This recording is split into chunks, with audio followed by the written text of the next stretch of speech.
For the Sunday play, we offer Hugh David as Richard Dukes and Eynon Evans as Inspector Probert in Murder on the Agenda by Eynon Evans.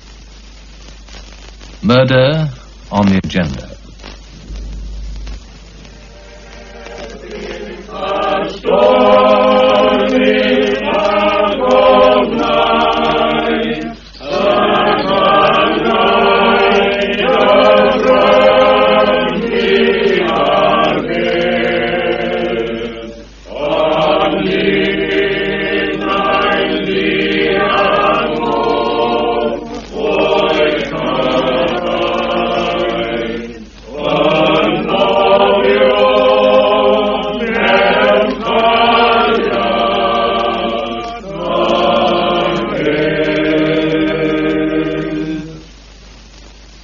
Now may the grace of our Lord Jesus Christ, the love of God, and the fellowship of the Holy Ghost dwell richly in our hearts and be with those who mourn this day, now and forevermore. Amen. Amen. Amen.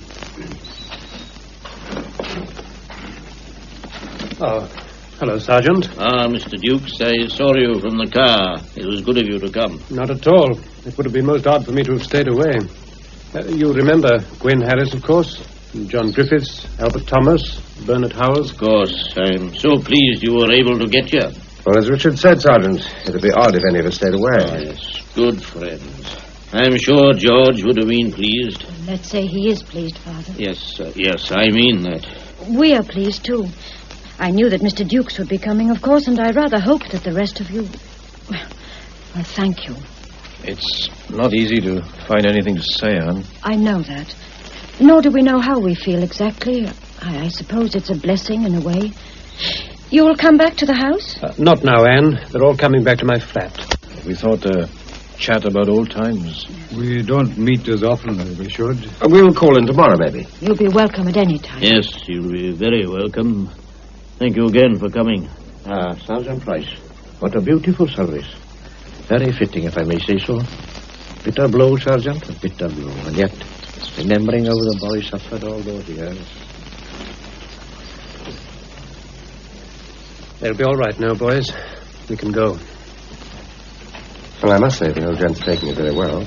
And Anne's been a real brick. It must be a relief to both of them. And yes, at a time like this...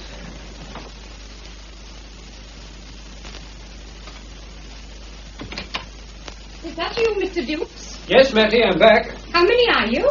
5. Oh, I reckoned on 5. Well, come in, all of you, and get yourselves warm. Thank you, sir. I've cut plenty of sandwiches, and the kettle is on the boil. How are you, Mrs. Roy? Oh, it was very good of you all to come. Now, you make yourselves at home while I get the tea. I closed this because of the draft. Well, drink, anyone? I think I could manage a whiskey. Beer for me. Well, help yourselves. Time for a cup of tea. Same here. Oh, well, it was a nice service. More people there than I expected. Yes, quite a crowd. You'd think that people would have forgotten poor old George. Stuck away for 5 years. Anne took it very well, I thought. Oh, she's a sensible girl. She knows that George is much better off. They all are. Good Lord, yes. Still, George was her husband, and it's bound to be a bit of a shock. Twice a week down that confounded asylum for 5 years. In all that time, he hardly spoke to her. Must have been heartbreaking. I don't know how she stuck it. I used to go down now and again. You know, I felt I had to, but it seemed so pointless.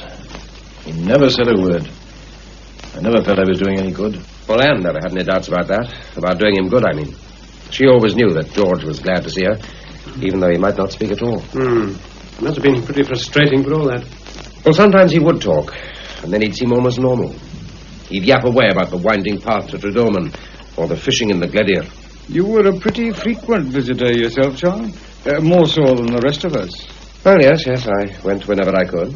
I found it so devilishly difficult, and I always got so depressed. Just seeing the poor old chap sitting there like a mummy, wide-eyed and taut. I dare say visiting was a bit easier for John. I mean... Yes, maybe it was. I like being with Anne. Is that what you mean? Oh, come now, old boy. No, why shouldn't you? I've never denied that I like being with Anne. I hope she liked being with me, too. Whether she's as fond of me as I am of her is another matter. I've never asked her. Well, I'm quite sure, John, that you've been a real friend to Anne. Well, I think she needed a friend. Believe me, boys, Anne's devotion to a man, dead in every sense of the word, was as splendid as it was pathetic. Now, well, I hope to make up to Anne for some of the years she's lost. If she'll have me, I'll marry her. Perhaps this is hardly the time to talk about it, but you might as well know where I stand.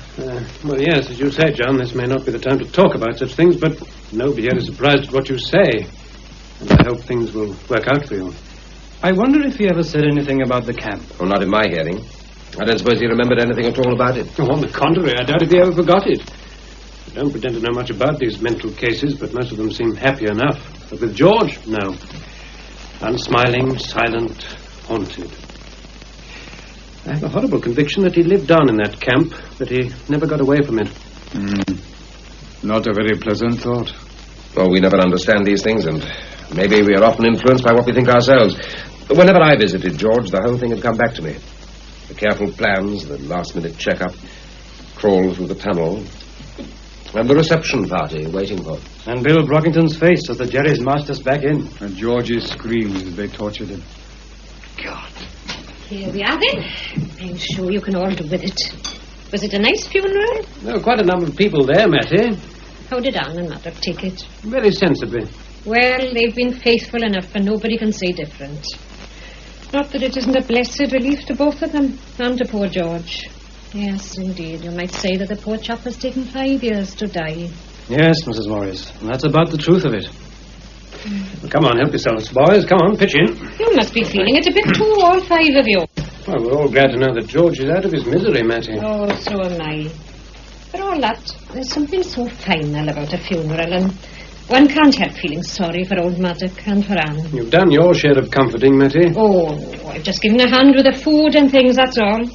And that's where I'm going now, down to the Price's house to clear up things for them.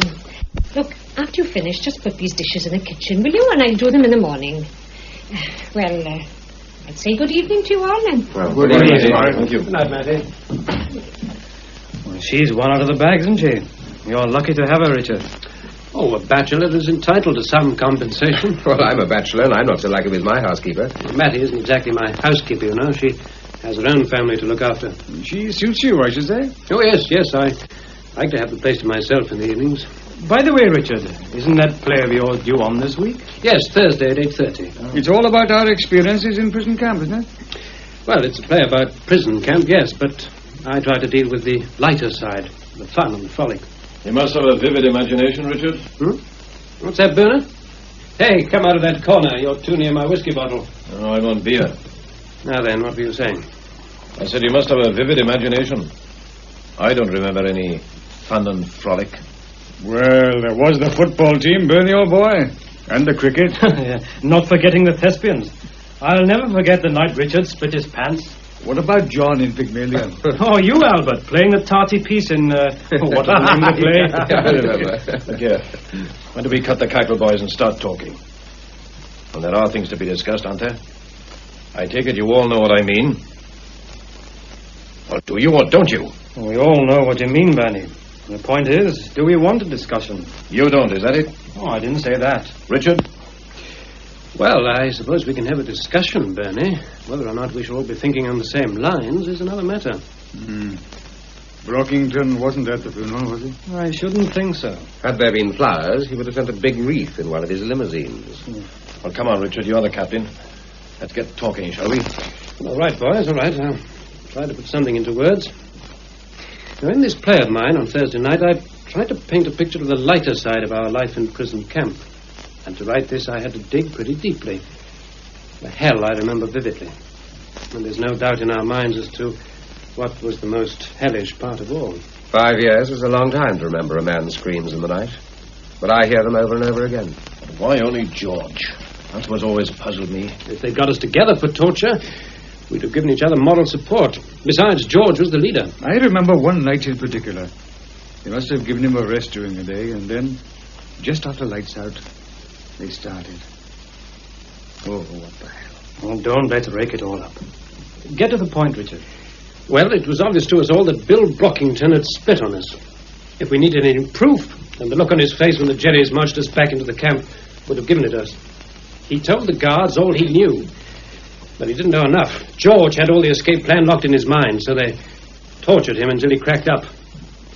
And the 5 of us swore, didn't we, that if George died, Bill Brockington would die too. If we'd killed him there and then, it would have been easy. And it's not so easy now, eh? Well, is it? Lots of water has gone under the bridge. Time mellows. Well, not for me, it doesn't. I hate the swine today as much as I did then. We all hate him, Bernie. But what do you propose we should do? Go out and shoot him? Might be as good an idea as any. There's a price to pay for that sort of thing. Bigger than the price George paid? Well, maybe not. Now, look, surely boys, don't let's fall out with each other. Let's discuss the whole thing calmly, if we can. I suppose we can be called respectable citizens, and some of you have families. Cold-blooded killing seems rather remote from us all. Do we feel as strongly now as we did 5 years ago? And if we do, can we implement those feelings? Are we going to say now that we want to kill this man? And if we say yes, Richard, what then? Somebody has to do the job. Somebody has to go along to Brockington's house, take out a gun and shoot him. Or a knife and stab him. Those are the cold facts. And if we say no, Richard, what then? If we say that all this was a long time ago, the war's over and forgotten. George Price has taken 5 years to die, but he rests in peace at last. We go home tonight and put our heads on the pillow and thank God for our homes, our comforts, prosperity, and what have you. And do we forget about the torture, about our oath, about the swine we swore to kill, and just drop off to sleep? Oh, no, not tonight we won't. Not for many nights to come. If you heard his screaming in the night, you won't hear it any less just because George is under the sod. Anyone else? There's a lot in what Bernie says. Well, if none of you chaps feel as I do... We haven't all had our say, Bernie. So I notice. Nobody here has any love for Brockington, Bernie. But snake that he is, the law is bound to catch up with him. Would you be prepared to take the rap? Is he worth hanging for? That's not the point. Or perhaps we wouldn't be found out. Perhaps Bernie thinks we could cook up an ingenious scheme. It wouldn't be the first scheme we've cooked, would it? What have you to say, Richard? Oh, what can I say? I'm a writer. But I couldn't think up a more ludicrous situation than this. 5 staid, respectable men discussing whether or not they'll take another man's life. Murder on the agenda. All in favor say aye, have another drink and good night. On the other hand, we took an oath. Maybe the oath as such is not all that important, but we have to meet up with Brockington. He lives in this village. And then there's Anne. I see her every day, and you all see her fairly often. And George's father, the old sergeant. We meet him, too. I don't suppose we shall ever be able to wipe out the memory of that suffering. Nor shall we ever forget what we swore to do. Well, that's what I mean. It's not going to be easy, but what's the alternative? I should be haunted. Don't let's get melodramatic. I'm saying what I think, Quinn. You may be afraid to kill this man. I should be afraid to let him live. Of course there may be consequences. But anyone scared of them shouldn't be involved. Sit down, Bernie. Keep cool. Albert. No one could hate the louse more than I do. But can we just take the law into our own hands? Somebody would actually have to do this. One of us. What do we do? Draw lots? Yes. What did you say, Richard? I said we would draw lots. You can't be serious. I'm serious in this respect. If we're contemplating doing this thing at all, then the whole venture would have to be planned. You've got some ideas, Richard? Well, let me put it like this. A decision will have to be made. Even if we dismiss the whole thing, we still have to agree to dismiss it. But if we decide the oath has to stand, I suggest a plan. All right, let's hear it. Oh, wait a bit. We haven't decided anything yet. Well, let's hear the plan anyhow. Sure, let's hear it. It should be interesting to know how to commit the perfect crime, even if we have no intention of committing it. The obvious alternative to murder is suicide. If Bill Brockington decides to shoot himself, I can at least provide the gun. That's a Luger. Well, we're not very impressed so far, Richard.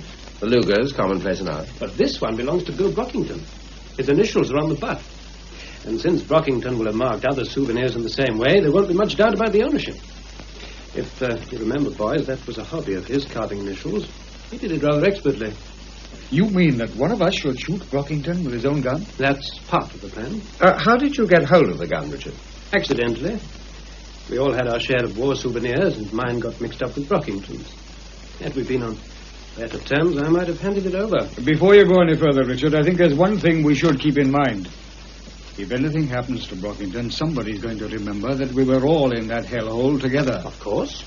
Well, it doesn't sound very healthy, does it? Not unless we can arrange a perfect alibi.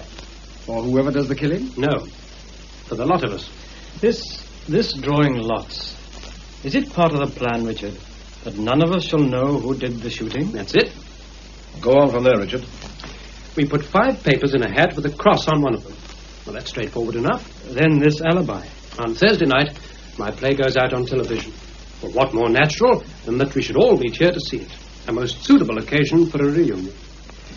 The play starts at 8:30, and you'd all leave your homes, allowing enough time to get here by 8:15. I would spend the early part of the evening in the Red Lion and leave there at about 8:10. Well, that's clear enough. But nobody arrives here at the appointed time, not even me. What we each do will be our own affair, as long as we keep out of sight. Now, we all get here at 9 o'clock, or thereabouts, by which time the man with the cross will have shot Brockington and placed the gun in his hand. I see. Then we'd all swear that we arrived here at 8:15. And nobody would know whom we were protecting. Not even us. Well, find the snags thus far, boys. There are none. No, not so fast, Bernie. Why do you have to be out of the house, Richard, when you're the host? 2 reasons.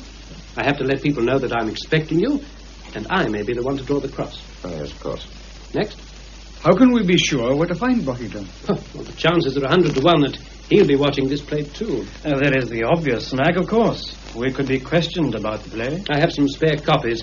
You have 3 days to study the first 30 minutes of the script. Then some policeman will ask us about a technical hitch. We'll try to talk round it, and then he'll tell us there wasn't one. Oh, I think I can knock out with that side of it. If there is a hitch, then I'll know about it. It's a good idea, boys. Simple but ingenious. We can all be depended upon to protect the man with a gun, and we won't know who it is we are protecting. We arrive half an hour late and swear we came on time. But don't you think, Richard, that an alibi for 5 people is more of a pill than an alibi for 1? Well, if we know who does the job, a clever detective might trap us into giving him away. But if we don't know... There must be some snags. Well, maybe there are, but we have time to look for them. Mind you, I'm not saying that we should do this thing. All I say is, if we decide to go ahead, then we must look after ourselves. Now then, what about this?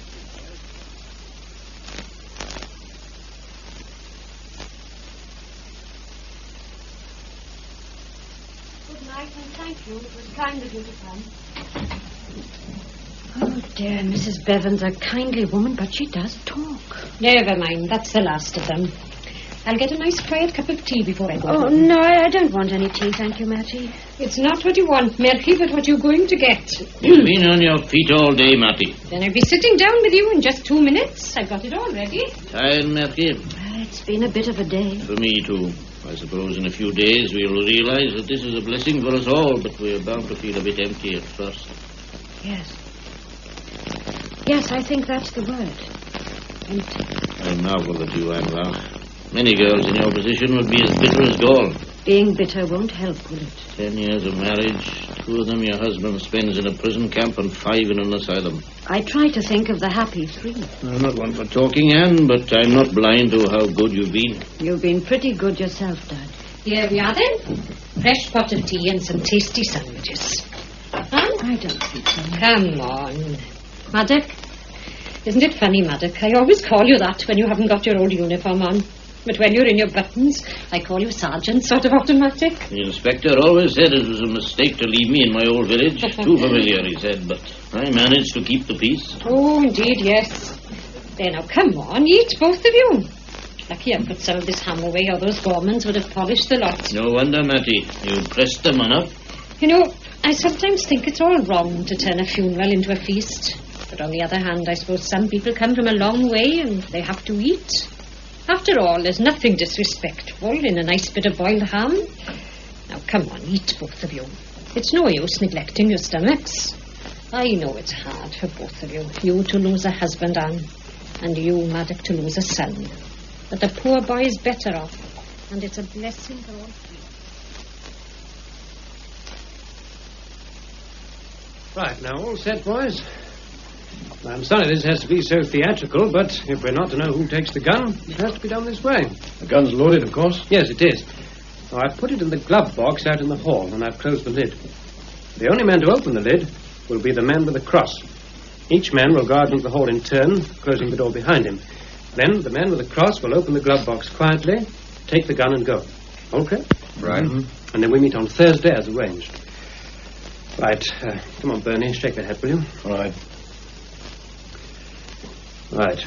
Gwyn, you shall have first pick. Well, I needn't look at it until I'm in the hall. And then close the front door as you leave. Then we'll know that you're gone.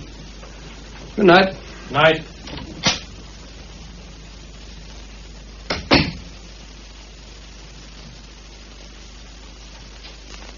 Good night, boys.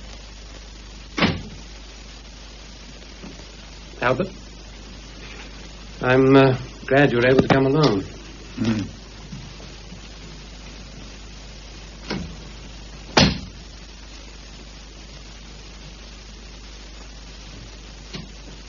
Good night, boys. Your turn, Bernie. Yes. All right. I'll see you Thursday, then. You're at 8:15, you said? For the record, yes.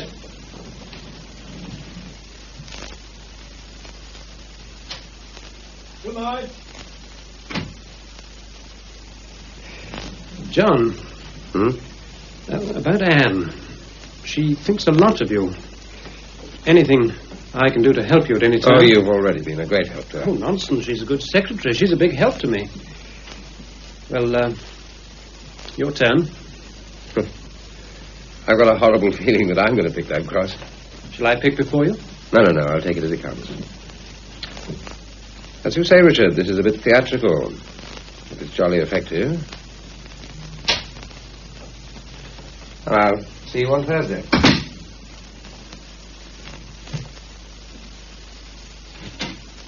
Good night.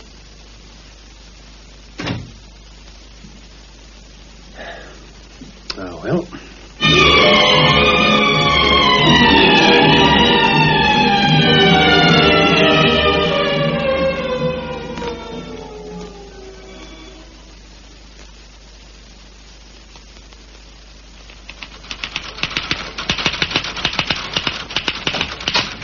Are you still here, Anne? I'm nearly through. Oh. Well, how goes it? I think you'll want to make several cuts. Very likely. There's no hurry for this, is there? Oh, no, none at all. Oh, I'd like to get home before Dad. Yes, of course. How is he? Splendid. But just for a day or two, I'd like to be there when he gets home. Yes, of course. I told you not to come to work at all. I'm not busy. Oh, I'd prefer to work. So would he. You're very devoted to your father-in-law, Anne. He's devoted to me. Well, it's not surprising, is it, when we both felt so strongly about George? No, perhaps not. Well, don't come into work if you don't feel like it. How did rehearsals go? Oh, the usual jumble. I marvel that it ever sorts itself out. You still think I ought not to see the play? I wouldn't advise it, Anne. Under the circumstances, I don't particularly want to see it myself. It's been put on at the wrong time for us all. Look, nobody could have known that George was going to die. I hope it goes all right. Oh, by the way, the vicar phoned. His set has broken down, and he wondered if you might come here to see the play. Well, what did you tell him? Well, I said I thought you wouldn't mind. Well, quite. But I told him that Bernard Howells would be here, and since those two are not very fond of each other... What did he say? Well, I don't think he'll come. You're not sure? Maybe he'll give you a ring. Well, good night then, Richard. See you tomorrow. Only if you feel like it. And look after Maddock. He looks after me.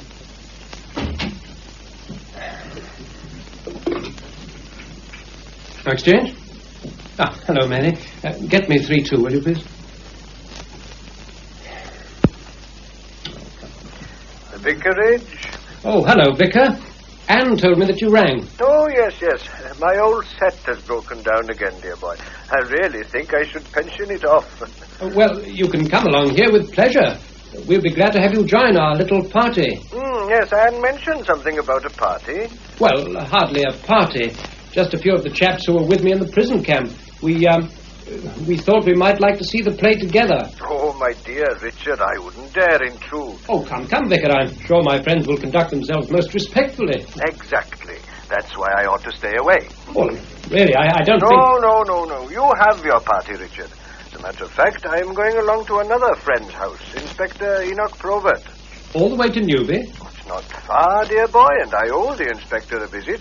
Oh, well, if you're quite sure, then... Yes. I'll call in tomorrow evening and let you know what I think of it. Do that.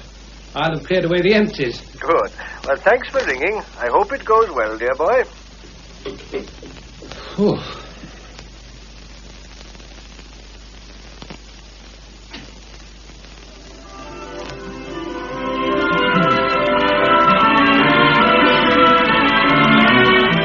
For heaven's sake, Jean, turn that thing down. I'm trying to phone.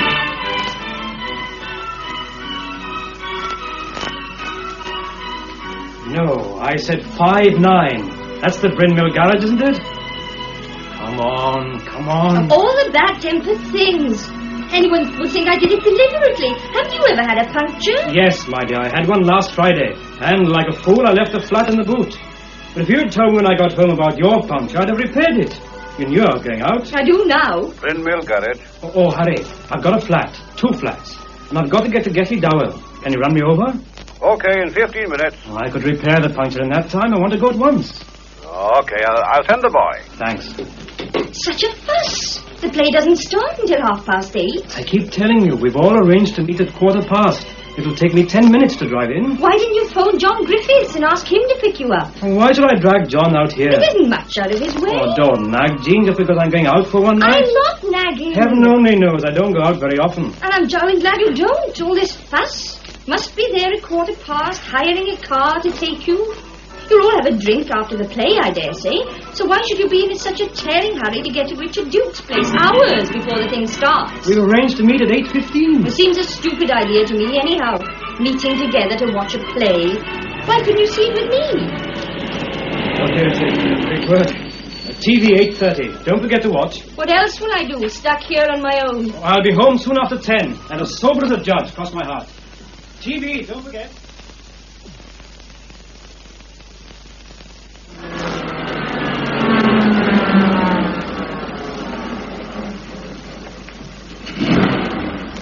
Good evening, sir.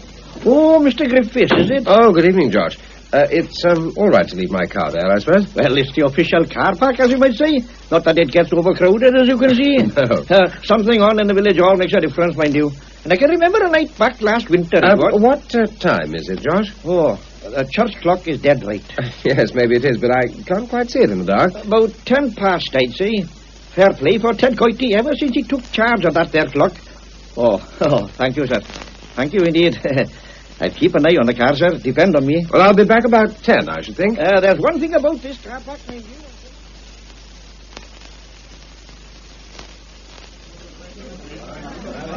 Well, I must be going, boys. What's the hurry, Mr. Duke? It's been all good to see you play in the long room. I've got some friends coming in. They're due any minute. Bring them along here, then. Well, maybe we'll come in after the play. I hope you enjoy it, boys. Oh, we usually do.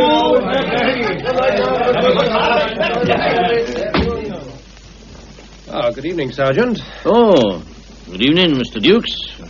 I thought you had a play on the telly tonight. That's right. 8:30. Oh, I always thought that you would have to be down at the studio place seeing to things. Well, I've been down to the rehearsals, but I prefer to see the show at home. In any case, I've got some friends coming in. Now, how do I know about that? Anne told you. No. Oh, yes. It was P.C. Ben Thomas told me. He bumped into Bernard Howells in the mart and he happened to mention it. You're having a little get-together. That's right. You feeling all right? Pretty good, considering. I'd rather be on duty anyhow. What's the time? Just coming up to 15:15, or would you call it down? Ah, there she goes. Well, my visitors will be waiting on the doorstep. Good night, Sergeant. Good night.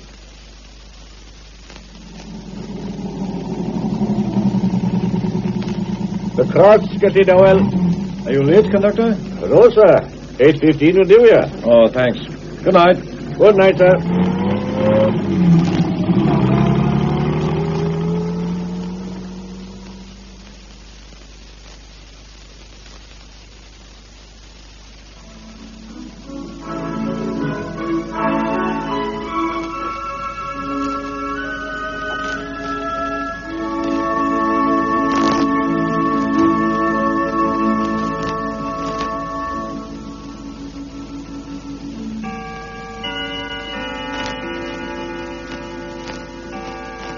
This is BBC Television. And now for our play, which is No Iron Bar the Cage by Richard Dukes.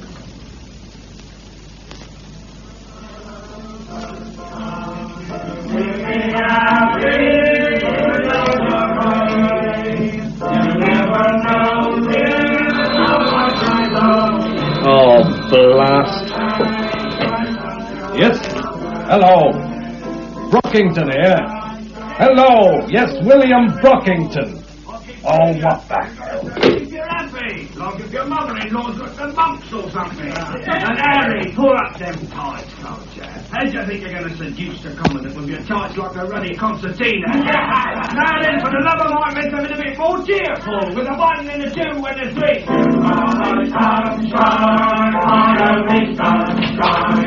Who's there? What do you want?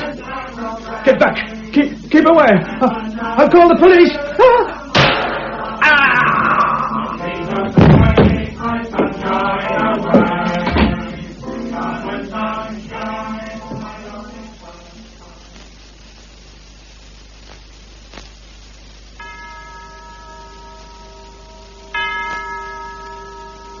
Is that you, Bernie?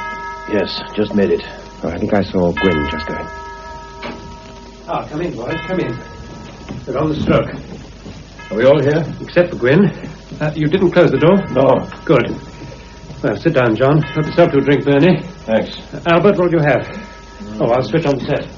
I crossed the allotments and came to the little wicket gate. We don't have to account for our movements, John. I thought that was understood. Well, I simply mentioned that I crossed the allotment. I think it's safe to keep off that track altogether. We've all been here since 8:20. Now, let's get that fixed so firmly in our mind we believe it ourselves. All right, Bernie, all right. Don't be so damned edgy. Where the devil's Gwyn? Well, it's only just on 9. Ah, this is him. All right, Gwyn? Yes, I'll close the door. Is that all right? Yes, you're the last. I couldn't get across the road. 2 chaps on bikes stood nattering. They didn't see you? No, I made sure of that. What about the set? It's warming up. Apart from where you've been and what you've been doing, has anyone anything to say? Nothing? Good. Now, you're all quite sure that you haven't been seen during the last half hour? I'm sure. I made quite certain. Well, I was dropped outside this door at 8:15 exactly, and I'm quite sure that nobody has seen me since. Nobody saw me. Fine. I had one little upset. The vicar's got trouble with his set, and he phoned to ask if he could come here. Good Lord. Well, how did you put him off? But you couldn't put him off. Damn it, that'd muck up the whole thing. Don't worry. I pressed him to come. But when I explained that we had a little party, he excused himself. Oh, well, things have cropped up. But it serves to suit us as it happens. The fact that you pressed the vicar to come, Richard, is a further proof that we were meeting to see the play. Yes, that's true. Oh, by the way, we'd better watch the play, haven't we? I'll be right. Either we got a ship to ready the car or repaint the cloth. How many cloths do you think I can paint?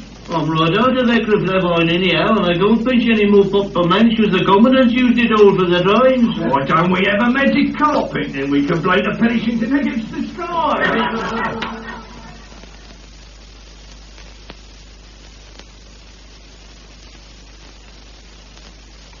How long should we wait here, Richard? The play's been over for half an hour now. Well, I think we should wait another half hour or so and then leave rather noisily. I hope you saw enough of the play to know what it's all about. I'm afraid I'd be a bit shaky if I were questioned about it. I wasn't concentrating. And you should say as little as possible. Well, who remembers the play in detail anyhow? Well, I've read it, so I know it fairly well. What about technical hitches, Richard? I don't think there could have been any. It finished on time, didn't it? May I put a point, Richard? Yes, by all means. Now's the time for a check-up. Well, I don't think we can depend on this suicide angle. We've done what we can to make it look like suicide, at least I assume we have, but the police have means nowadays of finding out about such things. We knew from the start that there was a pretty good chance of us coming under suspicion. And our scheme is foolproof. Well, I'm only anxious that we should take every precaution. Well, we've done that. Don't let's hold an inquest. What's tickling you, Bernie? Well, it's an odd situation, isn't it? We've all been involved in killing a man, and only one of us knows if he's dead. Well, let's drink to success, boys. Yeah. A toast, gentlemen. A toast to the police. May they have calm, untroubled minds. Yeah. Excuse me. Getty Darrell, 22? Oh, hello, Richard. You've You've not heard the news? What news, Vicar? About poor Bill Brockington. He's committed suicide. Committed suicide? Good heavens, when did this happen? Sometime this evening. I was having supper with Inspector Eynon Probert, and he was called out. Have you seen the inspector since? No, I stayed here to finish my coffee, and he phoned me later. Well, what are the details? Well, it seems that Brockington was watching your play. The set was still on when the inspector got to his house. He'd shot himself through the head. Good heavens. Yes, well, I'm just about to go home now, but I thought I'd let you know. Yes, thanks. It was kind of you. It's a bit of a shock, isn't it? Indeed it is. Well, good night then, Richard. Thank you for ringing, Vicar. Good night. Through the head. He shot himself through the head. Well, let's hope it stays that way. If not, let's hope the plan is as good as we think it is.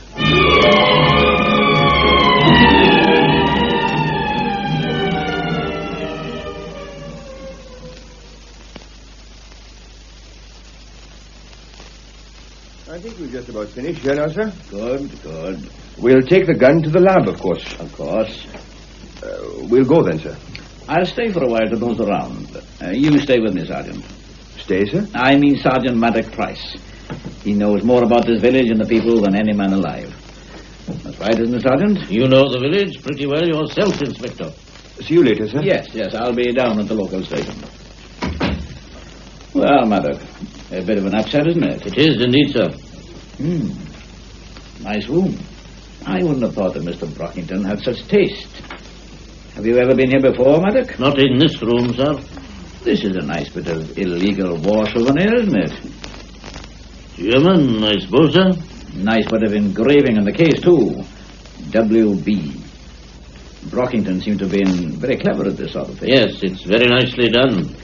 Gave him something to do when he was in that prison camp, I suppose. Surprising what those chaps turned their hands to, sir. Brockington turned his hand to other things, so I'm told. So I understand, sir. Well, I don't suppose it's any secret that Brockington wasn't a very popular man. Your son, for one, wouldn't have been very fond of him? George never mentioned him, Inspector, but he never mentioned anyone else, either. I was very sorry to hear about George, Maddox. You were always very kind to inquire about him, sir. I don't suppose it was odd that he should be looking at the play. Mr. Brockington, I mean. I'd say it was a natural thing for him to do. Knowing Richard Dukes and knowing something of the true story behind the play. I don't think Mr. Dukes was a friend of his, Inspector. No, maybe not. Say, what do you think about this, Maddox? Me, sir? You knew Brockington. You knew him too, sir. I'm asking you. Well, Inspector, it looks as if he's committed suicide, as far as I can see, anyway. But I wouldn't have said he was the type to kill himself. It's always a bit of a bother, Sergeant, when the facts quarrel with convictions. Of course, the lab boys may tell us that this wasn't suicide at all. And that wouldn't surprise you, sir? It wouldn't surprise you, either. Tell me, did you see the play last night, Maddox? No, sir. It wasn't the kind of thing I'd want to see just now. Of course not. I understand. Well, I don't think there's anything else I want to see here. We'll keep the room closed, Sergeant. Yes, sir. I'll put a constable on duty, sir. Good man. I must say that the village looks as clean and as fresh as it always did. It was always surprising to me that so many of the before.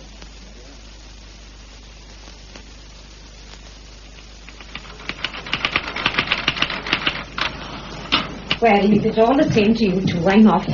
My old man will think that I've left him. And that would be what you'd call wishful thinking. It's your own fault that you're late, Matty. Oh, maybe it is. I wanted to finish the bedroom, then I can have a day off on Saturday. You just coming on, Van? Oh, you go along, Matty, don't worry.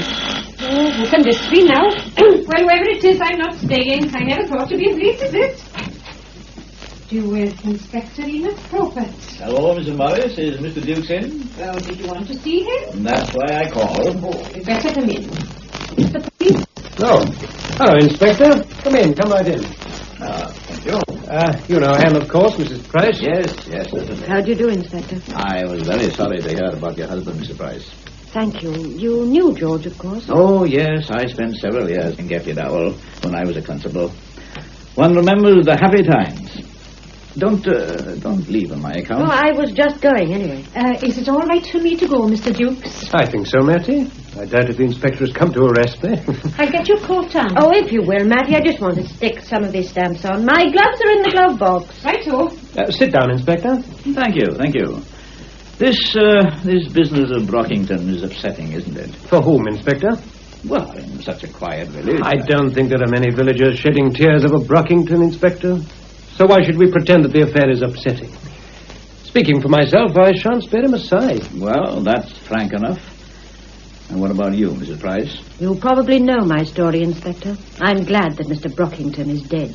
Oh, well, it's nice to know where we all stand. Well, I'm taking the post, Richard. Good evening, both. Now, good evening. Good night, Anne. You'd better put this on, I think, Murphy. It gets quite chilly at this time of the day, and I don't...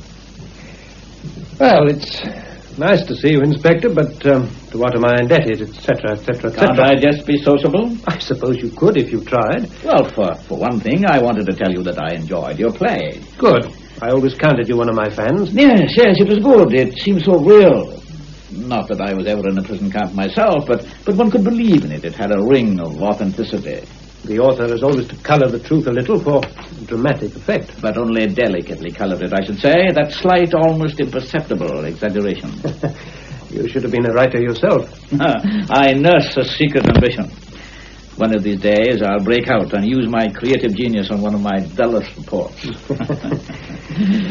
Yes, well, now then, tell me why you've come. I'm inquiring into the death of Mr. Bill Brockington. Obviously. But why inquire here? My dear Richard, we inquire everywhere. We travel along unlikely and uninteresting tracks. Sometimes we stumble on something which leads to something else, but in the main we just retrace our steps unrewarded. Pretty dull. Dull and frustrating.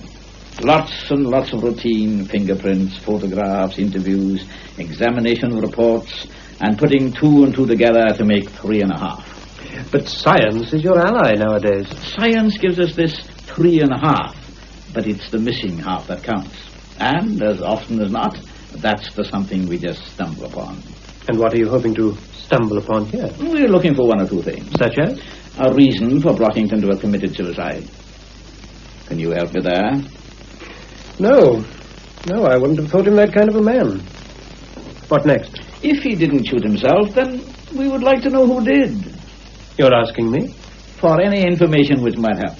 I haven't any. I might have considered doing the job myself 5 years ago. Why? Well, come now, Inspector, you know the prison camp story. That's why you called here. But hate, like love, mellows with the years. I'm not sorry for what's happened to Brockington, but I wouldn't have taken any risks for him. So don't look for a dramatic confession from me. Do you think he might have been murdered? I'm assuming that you think so. Life gets increasingly difficult for a policeman, Richard. The more we learn about crime, the more the criminals learn. A young scallywag who wants to steal a bicycle nowadays will wear a pair of gloves. What's the use of our elaborate equipment for testing for fingerprints if the crooks leave none behind? Yes, I should think that even the most modest crook is pretty wary about fingerprints nowadays. In this case, there are no prints. Tell me, Inspector, what leads you to conclude that this was not a case of suicide? Did I say it wasn't? You imply it. Well, what bothers us is the absence of reason. I have a feeling that Brockington was murdered. Then, as I said, the fingerprints. You said there were none. That's what I mean. I don't follow. Oh, come, Richard, that's obvious enough. The complete absence of fingerprints would suggest a careful intruder. But why an intruder at all? There were no prints on the gun. None? Let me qualify that. There were just a few. Brockington's forefinger shows on the barrel, and his palm is clearly seen on the butt. So the gun was in Brockington's hand? Yes. Well, aren't you satisfied with that? But he would have had to pick up the gun from a drawer, handle it quite a bit before pulling the trigger. You could hardly expect him to have put on a glove for all these preliminaries, and taking off the glove to make the kill. Yes, I see. Have you identified the gun? A German Luger. Commonplace enough. So it could have been Brockington's own gun? Of course. So someone walks into Brockington's lounge, goes to a drawer, takes out a gun with Brockington's initials on the butt, sticks it close to the victim's head and shoots. What is Brockington doing meanwhile? Looking at my play, I presume? Who said anything about the initials on the gun? Didn't you? No, I don't think so. Oh. Oh, well, Brockington carved initials on everything. Ah, yes. Yes, that's a good point. You probably noticed a lot of his carving around. I did indeed. WB. Very artistically done. Well, I must go. Oh, you're not going already? I haven't given you a drink. I can only be sociable when I try to be, and just now I haven't the time to try. I have other calls to make. I hope the others will prove more fruitful. You've never written a detective play, Richard? No. You should. Then I could help you. Not if you think your work is dull. But we would concentrate on the more interesting features. Those elusive fractions, remember? 2 and 2 make 3.5, and it's the other half that counts. Think of our little chat. Dull for the most part, but a significant fact emerges. A fact? One lonely little detail. And, what was that? The best detective keeps his secret and throws his proof into the murderer's face in the last act. You seem convinced that Brockington was murdered. I didn't say so. Well, fortunately, I can account for my movements. I was at home last night watching my play. And you had company, I'm told. You were told? The vicar sensed that you would be unwelcome here. Oh, yes, Bernard Howells was here. They don't see eye to eye. Who did you have altogether? Well, since the play was based on our experiences in the prison camp, I thought it would be rather nice if the chaps who were together there... So that would be Bernard, Gwyn Harris, Albert Thomas. Who else? John Griffiths. Just the 5 of us. And George Price would have made the 6th. Ah, well. Good evening, Richard. I'll be seeing you. Good evening, Inspector.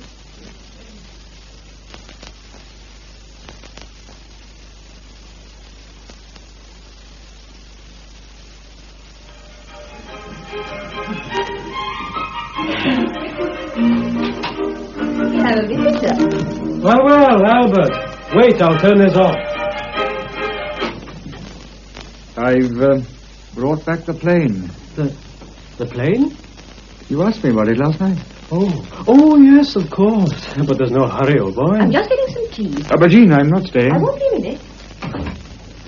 What's all this about a plane? Just an excuse for coming here. But why an excuse at all? Because it looks as if the suicide idea has gone down the drain already. So what? A clear case of suicide would have saved us a lot of worry.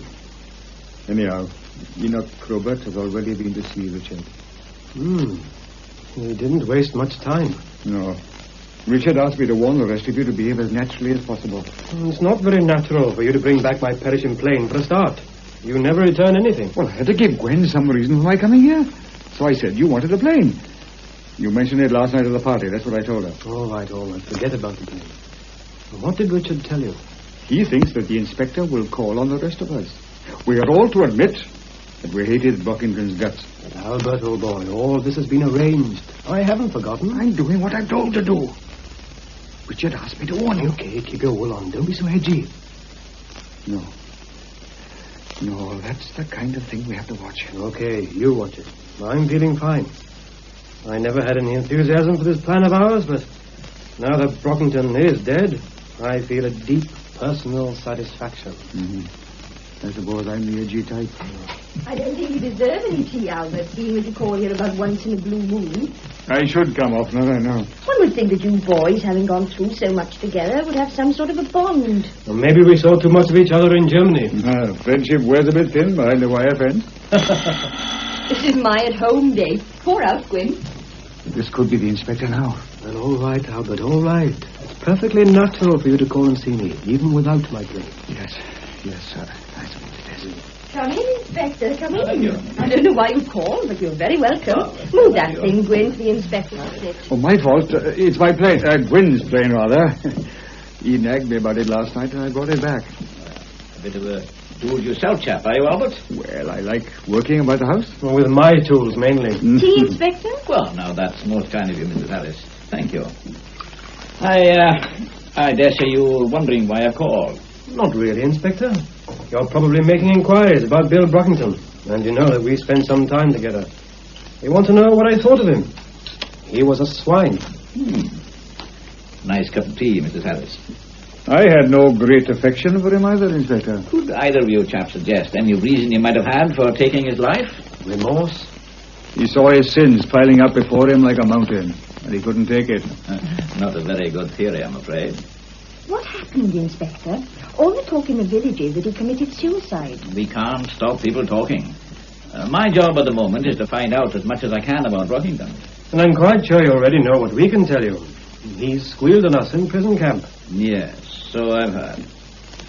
I wonder you chaps let him get away with it. Oh, Jerry saw to that. They took him to their bosoms. We never even got a chance to kick his shins. Then, when the war was over... Well, you know how it is, Inspector. Tempers cooled. We were too busy looking after ourselves. Yes, I dare say. Well, boys, just for the records, can you account for your movements last night between, say, 8 and 10 o'clock? That's easy. We were all at Richard's flat watching his play. Who do you mean by all? Well, there were a lot of us. I mean, we were a little gang together in the prison camp, and Richard suggested we should have a little party. And when was this arranged? When we all met at the funeral. At George Price's funeral? Yes. It was after the funeral, actually. We all went along to Richard's flat for a drink. Yes, I see. Then you arranged to meet again to watch the play. That would be about 8 o'clock, huh? 8:15, actually. What time did you leave here, Gwyn? I had a flat tire, so I phoned for a car. We left here soon after 8. A hired car. I told him he had money to burn. Time is time, G. Not with you, it isn't. And you, Albert? I live pretty near the village. I must have left the house soon after 8. Anyhow, I arrived on time. Then you all saw the play, had a drink, and went home. Well, it wasn't much of a drink. The vicar phoned about Brockington. Well, that's all pretty straightforward, isn't it? Sometimes I think I waste an awful lot of time asking pointless questions. But these things have to be done. Oh, well, thanks for the tea, Mrs. Harris. Quite a nice-looking plane, this. Worth borrowing, eh, Albert? Gwyn has a splendid kit of tools, and they last forever at the rate he uses them. Albert must have had that plane for 6 months, and Gwyn hasn't missed it. Well, I'm sorry to have disturbed you. Good night, Inspector. Good night, sir. Good night. Nice of you to call, Inspector. It made us feel sort of important, if you know what I mean. There you are, Albert. What's wrong with that? Nothing. He was very pleasant. Too pleasant. Eynon Probert was always the same. Everybody says he's a nice chap. I bet he sends Christmas cards to all the chaps he puts in jail. Well, have some more tea. Ian, are you bringing more water? I think this is a bit strong.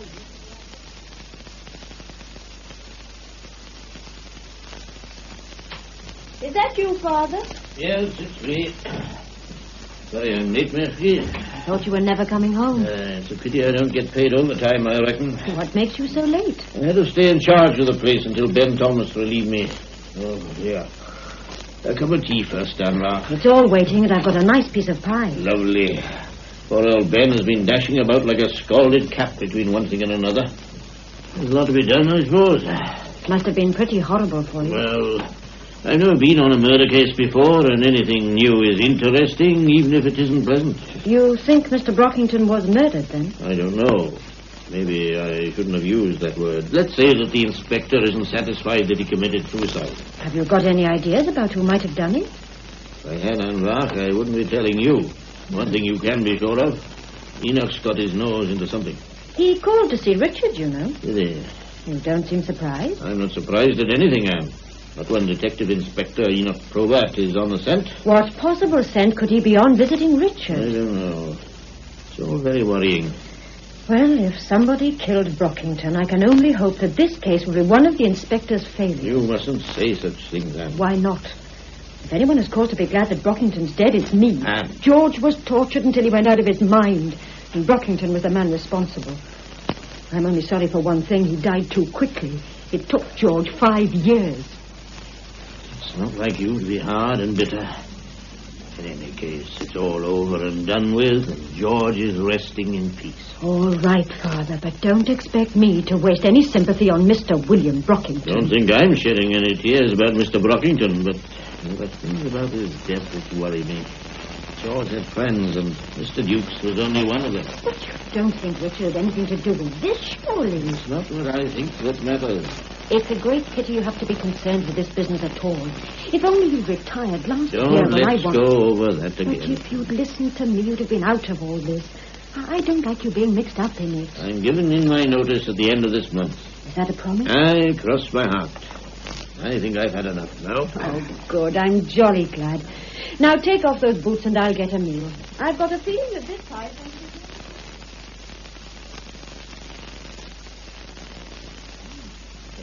week's report, Sergeant Willis. You pour yourself another cup of tea, and I'll have one too. Oh, yes, sir. What do you think of the Gatley Dowell police station, Sergeant? Not exactly Scotland Yard, is it? Well, the tea is good, sir. Sure. It always was. I came here as a young constable, you know. Yes, sir. So I've been told. John Griffiths. He arrived at the car park just after 8. That's right, sir. And the car park attendant confirms that. Car park attendant? The chappie hanging around for the odd drink, sir. Bryn Mill Garage. They agreed that Gwyn Harris hired a car and was dropped at Mr. Duke's door at 8:15. That's right, sir.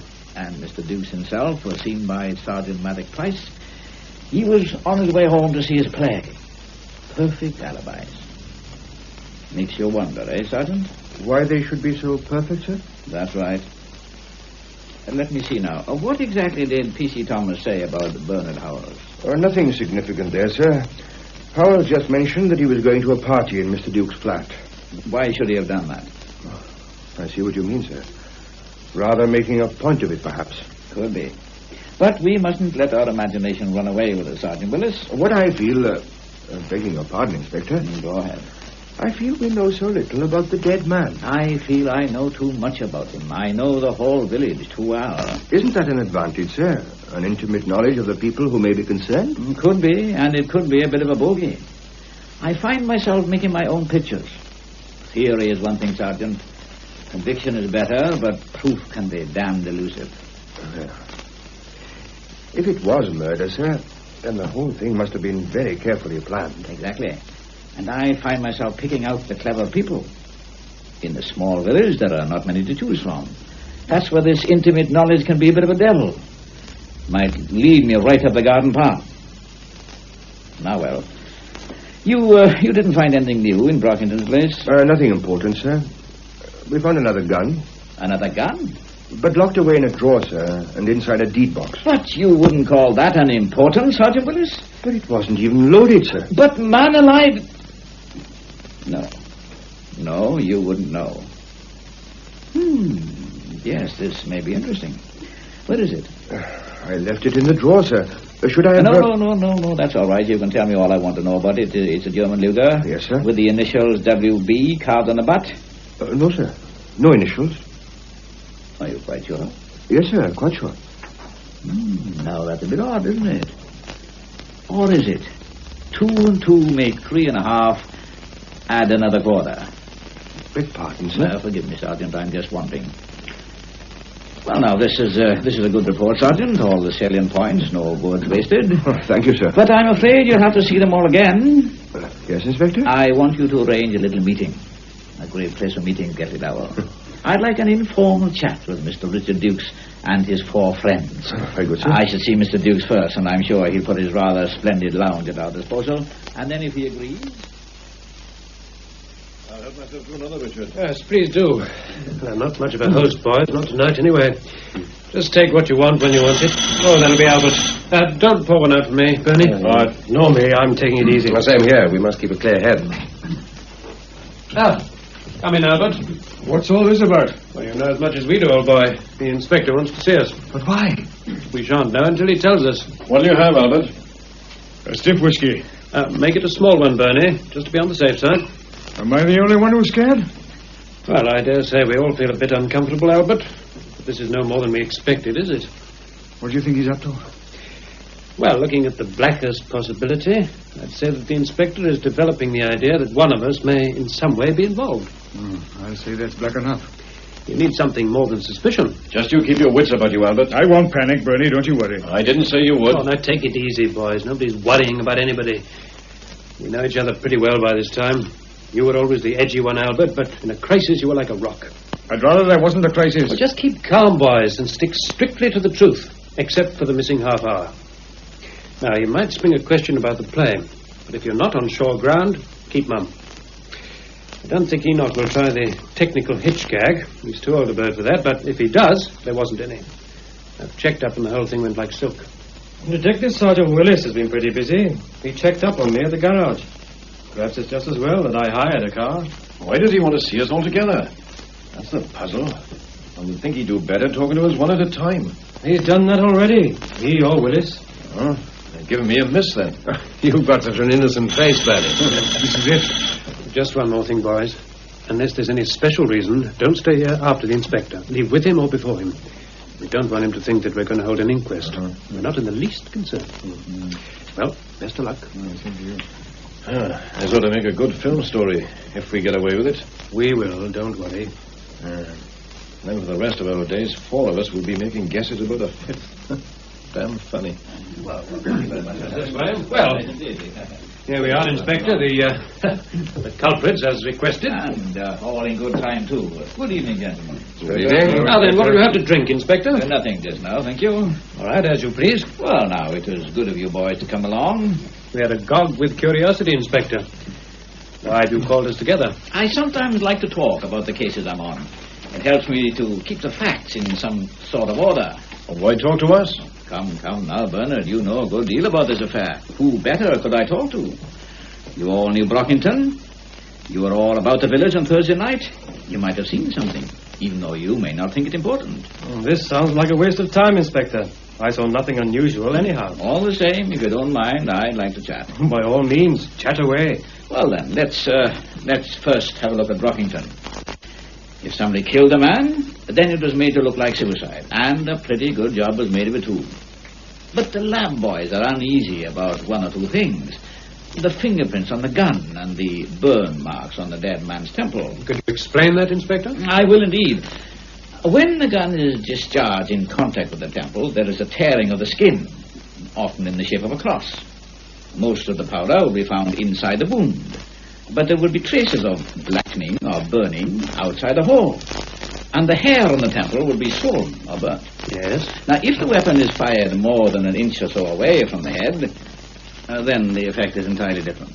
And you are telling us that this gun was not held tight against the skin? That's right. Oh, but, Inspector, what does that prove? It might be usual for a man to put a gun against his temple to shoot himself, but he doesn't have to do that. He could hold the gun 6 inches away. Yes, quite right. Such a thought had already occurred to us, John. Oh, I'm sorry. The point is, if Brockington was killed, then who would want to kill him? Now, had I been a Scotland Yard man sent down to investigate this case, I would probably have looked first into Brockington's affairs. But being more or less a local man, I am helped by the things I know already. My inclination is not to probe into the present, but to recall the past. I take it that you're referring to our experiences in the prison camp, Inspector. It's an ugly story, isn't it?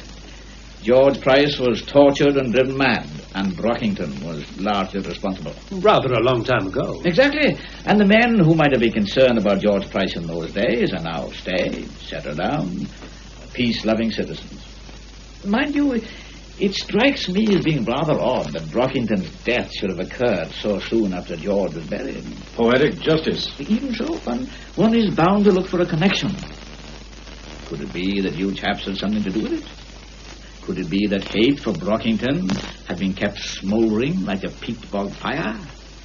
Could one of you have sought a belated revenge? Well, don't you think there's a simple answer to that, Inspector? At the time of the shooting, we were all here, watching my play. Of course, and since the play was based on the experiences common to the lot of you, it seemed a perfectly logical thing for you to do. I know that. Not only do I know it, but lots of other people know it too. Small village. Of course, but I have an inquisitive sort of mind. And frankly, I get quite a bit uneasy. I can check with Sergeant Maddock Price that Richard here left the Red Lion just before 8:15. I can check with Constable Ben Thomas that Bernard was coming to this little party, and the bus conductor confirmed that he got off the 8:10 bus. John's car was driven into the car park around about 8:10, and Gwyn got here at 8:15 in a hired car. Never do I remember so many facts so easy to check. Never do I remember a quiet little private party so well publicized. And never have I come across a group of fellows so concerned about being prompt. The play was on at 8:30. And you all watched it rather keenly, I gather. John here could even give us the names of the songs that the fellows sang in the opening sequences. Well, is it odd that we should take a special interest in Richard's plays? Of course not. But here you are, all assembled at your little party. The facts are so well established that the doubting Thomas in me tells me it's all too good to be true. So what can a poor detective do? He must leave the important things and nose around with the trifling and inconsequent. For instance, I wonder why Albert should have chosen yesterday to return to Gwyn a plane he borrowed 6 months ago. But there's nothing in that, except perhaps that Albert needed an excuse to call, maybe to have a chat over recent events. Albert says that Gwyn nagged him about the plane at your party, and if these two had this little friendly argument, then you other fellows would have overheard it. So, I asked Detective Sergeant Willis to make a few inquiries. John is the first man to put Albert in the clear. He remembers the argument quite well. There was just one little error, though. Sergeant Willis referred to the plane as a saw. But that was all right with John. Then, when Willis chats with Richard about this play, blow me down, he makes another mistake and calls it a hammer. But that was all right with Richard. He agrees it was a hammer. And then, when the tale is told to Bernard, the hammer becomes a spirit hammer. But what does it matter? Plain hammer, spirit ever. Albert could have borrowed the lot. I'm only puzzled as to why people should want to tell lies about so unimportant a matter. Oh, I get finicky now. Not so much about the fiction as about the facts. They fit into too neat a pattern. Supposing I ask myself that one of these boys failed to arrive at the party on schedule, and supposing the rest of you knew why he was late. I have ample evidence of the time you all arrived in Gatley Dowell, but no witnesses to say what time you got into this room. If I may butt in, Inspector, you have 5 such witnesses. We may not remember the times to a minute, but we were all here at 8:20. And you would swear to that? Obviously. Yes, obviously. That's the kind of word that bothers me. Well, I don't have to make up my mind about things tonight. There's still some nosing around to do, and after all, suicide is not impossible. As John very wisely put it, a man doesn't have to hold a gun against his temple to shoot himself, and who knows, he may have had some reason for being careful about his own fingerprints. And what of the gun itself? A German Luger, a popular type of war souvenir. And although it's illegal to keep them, I'm sure there might be several of them in the village. This gun might just as well have been Brockington's as anybody else's. Don't you think so, Richard? Why not, Inspector? Especially since, as you say, it had Brockington's initials on it. Yes, I told you that, didn't I? Or did you tell me? But it's a good gun, the Luger. I dare say it can be handled effectively by any man or woman. Oh, well, I must be on my way, gentlemen. Thanks for letting me talk to you. Nor iron bars a cage. This is a script, is it, John? I've never seen a script for a television play. Do you have to write in all the moves and the camera positions, Richard? Well, only if they affect the development. You make a shocking mess of the copy, don't you? Why all the doodling? Well, that's me, I'm afraid. It's a habit of mine. Mine, too. I wonder what the psychiatrist has to say about doodling. The moment when the mind wanders off the track or meets with an obstacle and the hands take over the activity. I see you have another beauty on page 26. Something really must have puzzled you there. Dissolve, says Richard. Doodle, doodle, doodle, says John. Not that I noticed you turning the pages. No. But this doodle is unmistakably yours, I should say. Yes, I've been reading the script. That explains you knowing all the song titles. You're a dark horse, John. I think I'd like to read this myself, now that I've seen the play. May I borrow it, Richard? Of course. Unless you other chaps... or maybe you've all read it. Oh, no, they couldn't have done. John said that he'd like to read the script. Not before seeing the play, surely? Oh, yes. Is that so odd, Inspector? We read a book, then see a film, listen to a radio talk, then read it in the listener. Quite so, John, quite so. I would have thought. But it's a matter of taste, I suppose. Well, I really must go. Anyone coming my way, or would you prefer to hold an inquest? I'd be glad of a lift, Inspector. They can't hold an inquest without a tragedy, and there doesn't seem to be one, does there? As you say, brother. As you say. I'll come along too, Inspector. Good, yes. I have my own car, thank you, Inspector, but I want to get home. John? All my landlady's gone to a whist drive, so I'm a free man. I'm going to stay for half an hour or so, if Richard doesn't mind. Of course. Well, come on, gentlemen. And good night, you two. I'll see you out. Oh, thank you very much. It's quite a pleasant evening.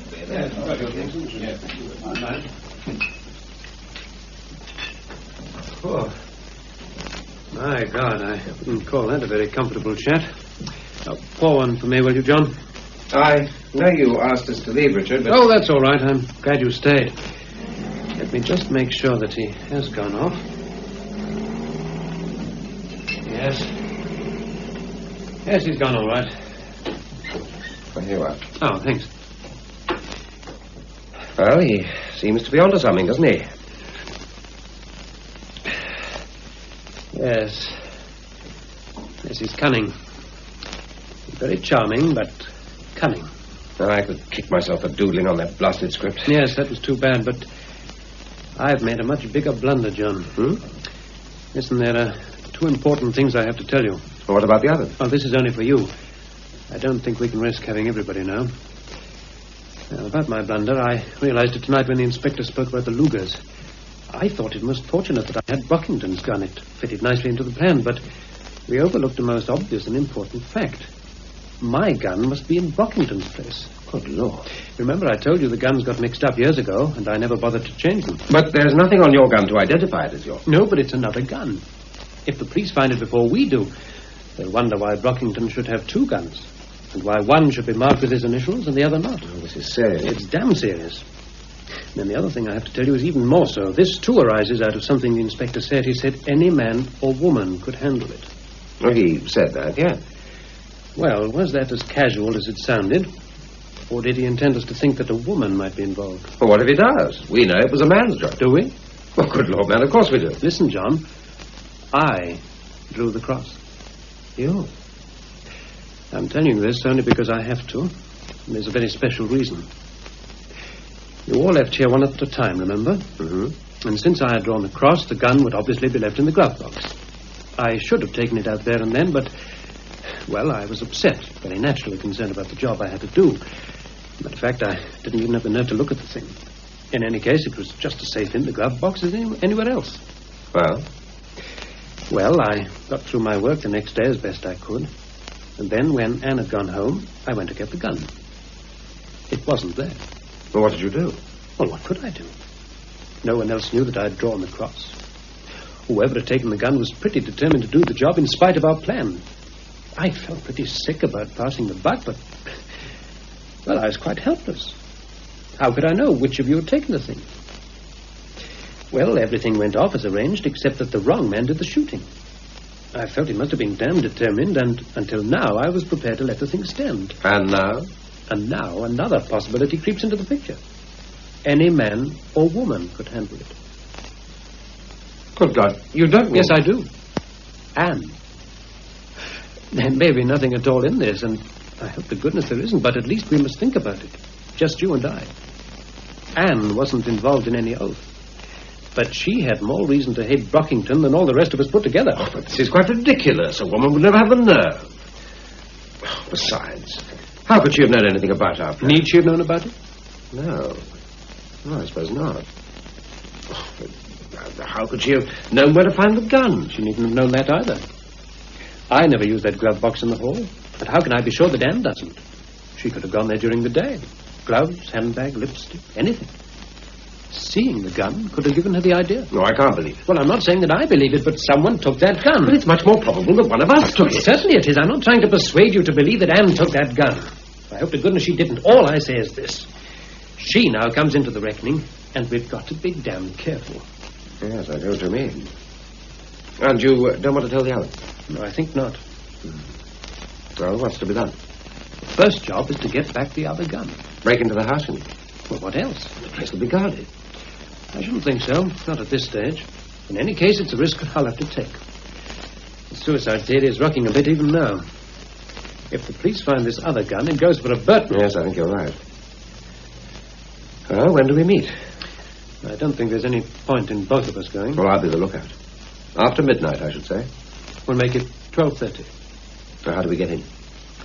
That's something we'll have to find out. Well, I think I could use another whiskey.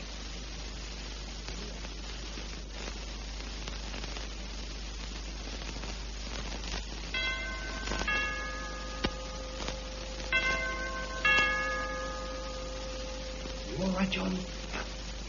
Fine. Now then, I hope I remember the geography of this place. Yes, this must be the door. I hope to goodness it isn't locked. What's that? What? I thought I heard something. I don't think we're very good at this sort of thing. John, you hold the torch. Right.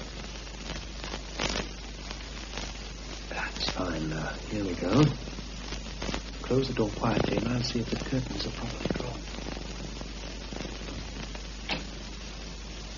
Okay. Yes, I think so.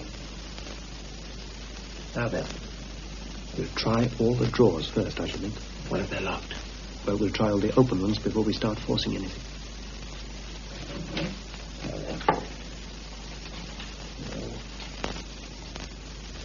No, there's nothing in this one anyhow. Richard, somebody's in this room. Behind the curtains. What shall we do? Wait. I'll see who it is. Keep the light off me and on the curtains. Put out that light, you fool. Draw the curtains. Albert, what the hell are you doing here, Albert? If you're sure those curtains are drawn tight, Richard, we can have the torch on again. What's all this about, Albert? I might ask you the same question. You've got a little job to do. I'm probably on the same job. You're looking for your own gun, aren't you, Richard? Great minds think alike. When did this idea occur to you? I thought of it quite suddenly when Probert was delivering his sermon. Isn't it odd how one can overlook the simplest things? If Richard had Brockington's gun, then Brockington must have Richard's. So you came to get it?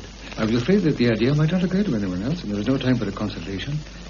If the police pick up this other gun, no suicide. Well, let's find it and get out of here. Where have you looked, Albert? I was nearly through with that cupboard. Right, and you have your own torch? Yeah. Well, try not to disturb anything. John, keep the light on the bureau. Right. I've got it, boys. I've got it. Good. Let's go. What a bit of luck. How did you find those curtains, Albert? They were open. I drew them. Right. Now then, boys, take it easy. Have a good look round to see that nothing is disturbed. And then we'll put out the torches and open the curtains. Good evening, gentlemen. You looking for something? Put on the light, will you, Sergeant? I'm sure we'll be much more cozy if we can see each other. Ah, better. Sergeant Maddox Price, perhaps you'll stand for the door. You know Detective Sergeant Willis? But there, of course you do.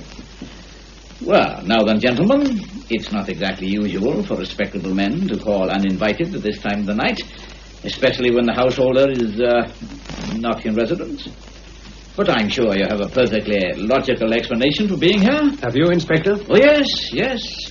I was waiting for you. I'm sure you'll want to tell us the full story. Certainly, Richard. I owe it to you.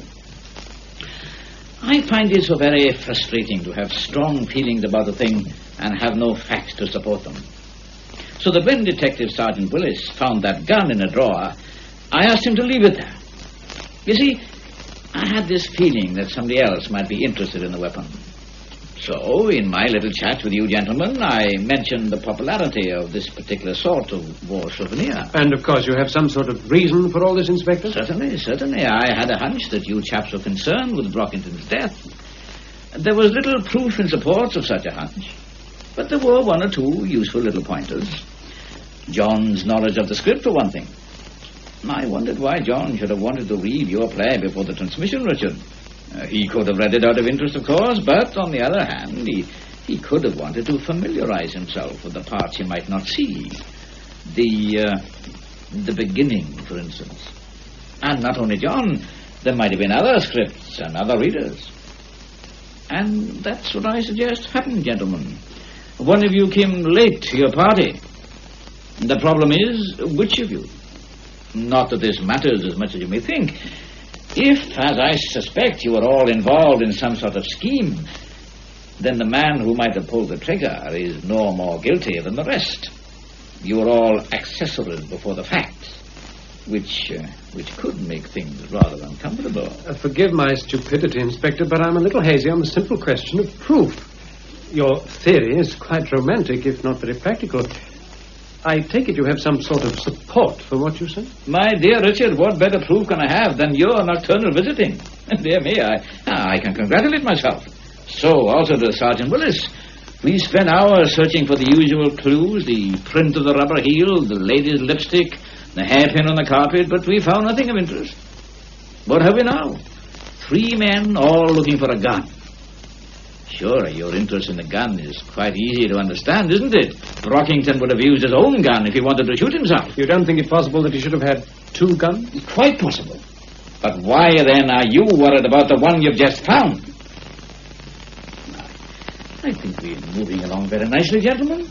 Indeed, I might even warn you at this stage that anything you say will be taken down and could be used in evidence. And I think I'd leave it at that for tonight. You're not making any charge? Not at the moment. I'm sure I can rely on your good sense not to leave Gatley Dowell or do anything silly. In the meantime, I shall make further inquiries. What further inquiries? Oh, come now, John. We found out a good deal, but we don't know the full story. Then you can know it now. I shot him. Really? I'll make a full statement here and now. I shot Brockington. I see. And you brought along your friend Richard tonight to help you recover some of the evidence. If you like to put it like that. Only to discover that Albert got here before you. We were all in it, of course. We decided that Brockington had to be killed. When did you decide this? 5 years ago. Yes, I thought it might be something like that. Some silly oath, I suppose. Not necessarily silly. So you 5 fellows agreed to do this together? No one else involved? Of course not. Well, obviously not. Don't get too enthusiastic, John. Overemphasis always makes me suspicious. Well, the only thing that matters now is that I did the job. You mean you were chosen to do it? Put it that way if you wish. What of the 2 guns? Well, they were accidentally exchanged some years ago. Mm-hmm. Brockington had carved his initials on his own gun, so it was the perfect weapon. I was given this gun, or rather I took it. I came along here and found him watching the television. I put the muzzle as near as I could to his temple, and I pulled the trigger. And then you placed the gun in the dead man's hand and went along to join the party. Yes. And the other members of the party knowing what you'd done? No. No? No, we drew lots. No one was to know who did the shooting. I was the unlucky one. So you were all late for the play, is that it? Half an hour late. So you came here to shoot Brockington with his own gun? Yes. A gun which could easily have been identified as his. The initials WB carved on the butt. That's right. Then I wonder who could have rubbed off those carved initials. Sergeant Willis, the gun, if you please. Yes, sir. This is the gun which killed Brockington. No initials.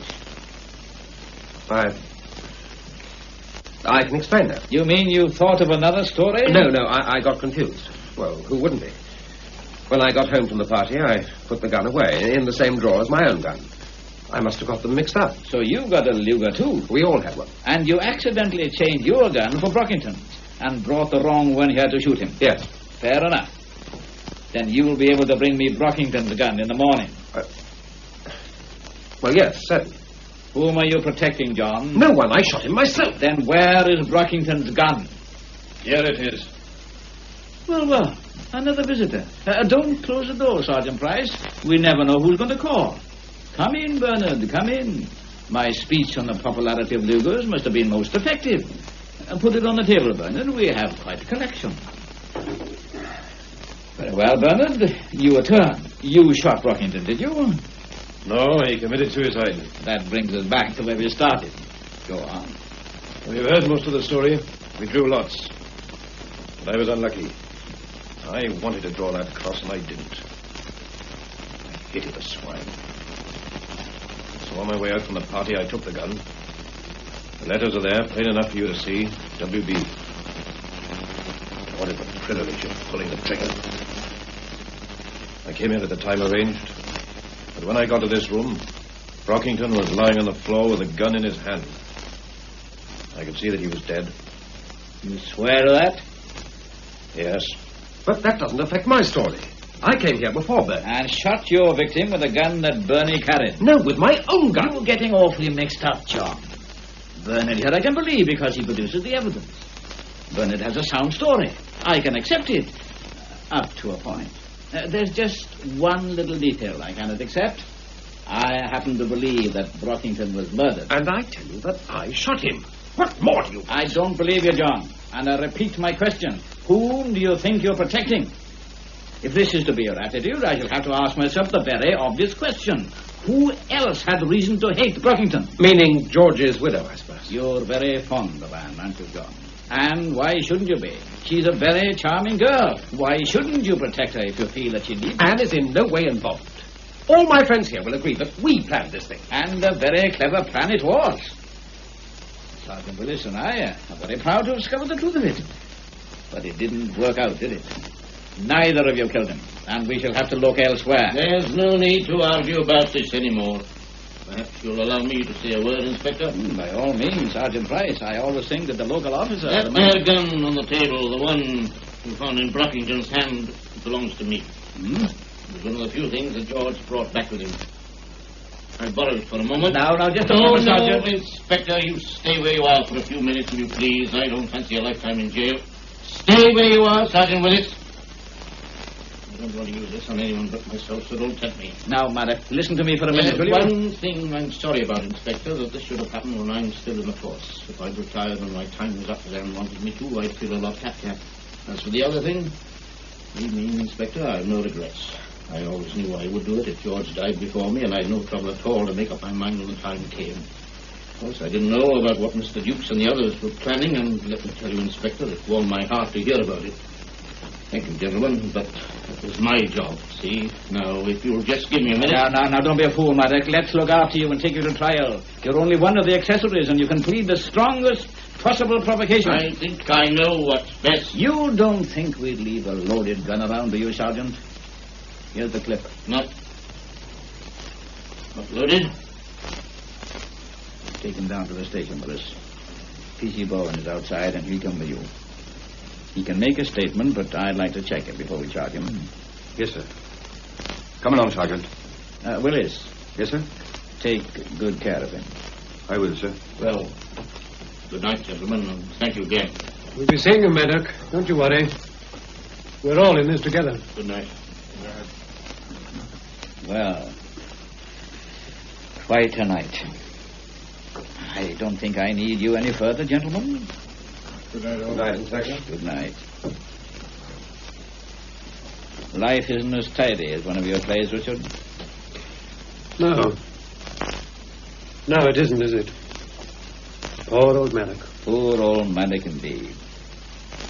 You got your car? No. Well, it's a nice night for a stroll.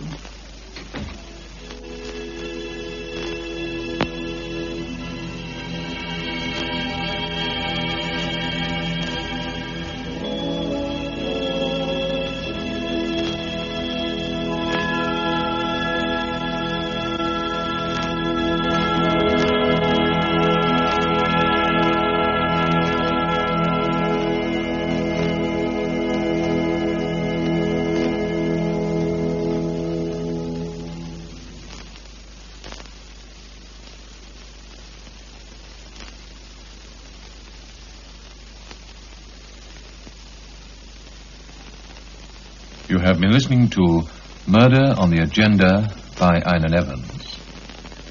The part of Richard Dukes was played by Hugh David, Sergeant Maddox Price, Norman Wynne, John Griffiths by Richard Webb, and Price by Margaret John, Bernard Howells by John Darren, Albert Thomas by Charles Morgan, Matty Thomas by Madge Jones, Gwyn Harries by Henley Thomas, Inspector Enoch Probert, Eynon Evans, Jean by Anita Morgan, P.C. Willis, Brenda Jenkins, Josh by George David, and the Vicar, Dilwyn Owen.